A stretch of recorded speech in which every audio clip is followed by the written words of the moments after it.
Olá, pessoal, tudo bem? Hoje iremos falar sobre alguns elementos aí estruturais, como lajes, vigas e pilares. Então, sabemos que nas construções de concreto armado, sejam elas de pequeno ou de grande porte, e aí temos aí três elementos estruturais muito importantes: as lajes, né? As vigas e os pilares. Então, por isso, eles são elementos estruturais aí tão importantes que fazem parte da estrutura. Então, os outros elementos que podem não ocorrer em todas as construções são os blocos e sapatas de fundação, estacas, tubulões, vigas, né? Vigas paredes, tirantes. Então, temos aí também esses outros elementos que são também importantes. Uma noção geral das características de alguns dos elementos de concreto armado, a gente tem aí como a apresentação de uma infinidade de outros elementos estruturais, que embora não sejam descritos, né, em alguns contextos, a gente tem que entre eles podem ser aí citados a viga-parede, o consolo, o dente Gerber, né, o dente Gerber, o tirante, a viga alavanca, os elementos compostos por estacas, escadas, reservatórios, muros de arrimo. E aí temos aí a laje. Nesse caso, a laje, eles são elementos planos que se destinam a receber aí toda a carga, né, das ações aplicadas numa construção. Então, como de pessoas, móveis, pisos, paredes, os mais variados tipos de carga podem existir em função da finalidade arquitetônica do espaço físico, que a laje faz parte. Então, as ações são comumente aí perpendiculares ao plano da laje, podendo ser distribuídas na área, o peso próprio, o revestimento de piso, distribuída aí linearmente pelas paredes, né, os forças concentradas através do pilar apoiado sobre a laje. As ações são geralmente aí transmitidas para as vigas de apoio nas bordas da laje, mas eventualmente aí também podem ser transmitidas diretamente aos pilares. Então, as lajes maciças de concreto, com espessuras que normalmente variam de 7 centímetros a 15 centímetros, são comuns em edifícios de pavimentos e em construções de grande porte, como escolas, indústrias, hospitais, pontes, por exemplo. E, de modo geral, não são aplicadas em construções residenciais ou de pequeno porte, pois nesses tipos de construção, as lajes aí, nervuradas, pré-fabricadas, apresentam vantagens nos aspectos custo e facilidade da construção. Né? Então, temos aí alguns tipos aí de representação, como a gente tem, né, das lajes, uma laje maciça apoiada nas bordas, nervuradas, lisa e cogumelo.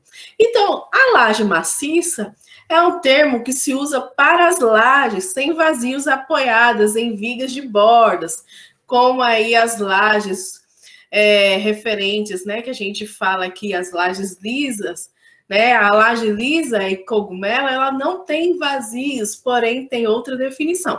Então, temos a laje maciça, a laje lisa, né? Então, as lajes cogumelo são lajes apoiadas diretamente em pilares com capitéis, enquanto lajes lisas são as apoiadas nos pilares sem capitéis, segundo a norma da NBR 6.118.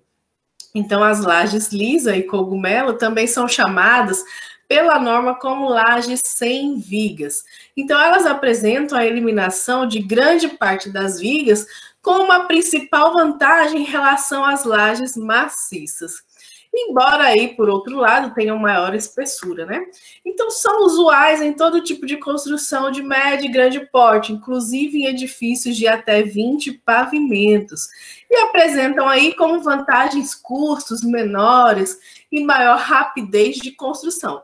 Então, no entanto, são suscetíveis às maiores deformações, ou também chamadas de flechas. E aqui temos aqui um capitel também, né, referente à região nas adjacências dos pilares, onde a espessura da laje é aumentada com o objetivo de aumentar a capacidade resistente nessa região de alta concentração de esforços cortantes e de flexão. Né? Então, lajes nervuradas, lembrando, são as lajes moldadas no local, ou com nervuras pré-moldadas, cuja zona de tração para momentos positivos está localizada nas nervuras, entre as quais podem ser colocado material inerte, segundo aí a norma NBR 6118.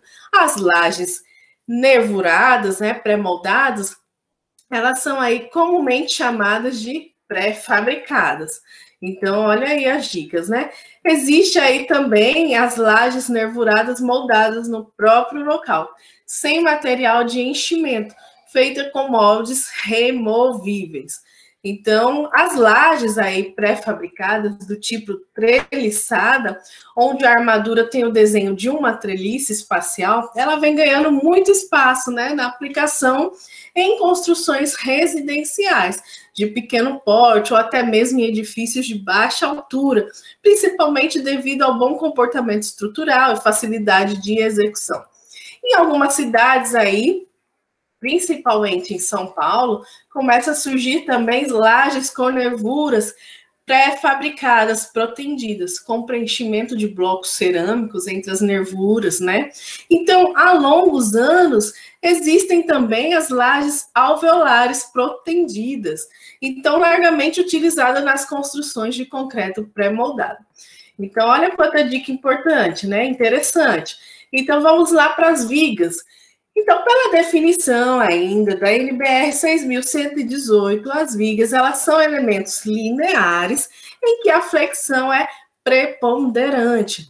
Então, as vigas elas são classificadas com barras e são normalmente retas e horizontais, destinadas a receber as ações das lajes de outras vigas, de parede, de alvenaria e eventualmente aí de pilares.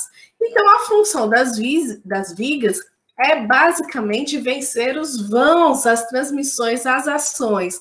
Então, nelas atuantes para os apoios, né? Geralmente para os pilares. Então, as vigas, ela vai receber aí, vai vencer os vãos, né?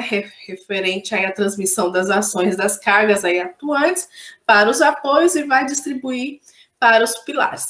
Então, temos que as ações são geralmente perpendiculares ao seu eixo longitudinal, podendo ser concentradas ou distribuídas, e aí podendo receber forças, né, referente aí normais de compressão ou de tração na direção do eixo longitudinal. Então, as vigas, assim como as lajes e os pilares, também fazem parte da estrutura responsável por proporcionar a estabilidade global dos edifícios, das ações verticais e horizontais. Então, as armaduras das vigas, elas são geralmente compostas por estribos, chamados armadura transversal, e por barras longitudinais, chamadas armaduras longitudinal. Então, fica aí também essas dicas para vocês. E aí, quando a gente fala no pilar, estamos falando que os pilares são elementos lineares de eixo reto e usualmente disposto na vertical, em que as forças normais de compressão, elas são também preponderantes. Então, segundo também a norma NBR 6118, são destinados a transmitir as ações às fundações, embora possam também transmitir para outros elementos de apoio. E as ações são provenientes geralmente das vigas, bem como das lajes também. Então, fica mais uma dica aí referente aos pilares. Quando ainda falamos de pilares, sabemos que os pilares, eles são elementos estruturais de maior importância nas estruturas, tanto do ponto de vista da capacidade resistente dos edifícios, quanto no aspecto de segurança. Além da transmissão das cargas verticais para os elementos de fundação, os pilares podem fazer parte do sistema responsável, né, por garantir a estabilidade global dos edifícios, as ações horizontais e verticais. Então, olha aí também, né, essa questão do pilar, como faz parte muito importante aí da estrutura de uma residência. Então, galerinha, ficamos por aqui e até a próxima.